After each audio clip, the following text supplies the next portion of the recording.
என்னை நீ வணங்கினால் நான் உனக்கு அதிகமான சோதனைகளைத்தான் கொடுப்பேன் என்று மற்றவர்கள் சொல்வதைக் கேட்டு பீதி அடைவதை முதலில் நிறுத்து.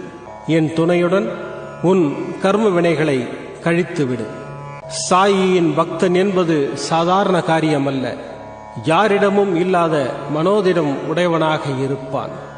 என்னை குருவாக அடைந்த எவனும் அவ்வளவு சாதாரணமாக எதற்கும் கலங்க மாட்டான். தலை போகிற விஷயமானாலும் என் சாய் இருக்க என்ன கவலை என்று எதிர்த்து நிற்பான். அந்த நம்பிக்கையை உன்னிலிருந்து யார் என்ன சொன்னாலும் கவலை ஏதும் படாமல் என்னையே நினைத்துக் கொண்டிரு. நீ சோதனைகளை சந்திக்கிறாயா இல்லை சாதனைகளை சந்திக்கப் போகிறாயா என்று உனக்கு தெரியும். உன் அப்பா சாய் இருக்கிறேன். நம்பிக்கையுடனும் பொறுமையுடனும் எதையும் கடந்து செல். எதற்கும் கலங்காதே.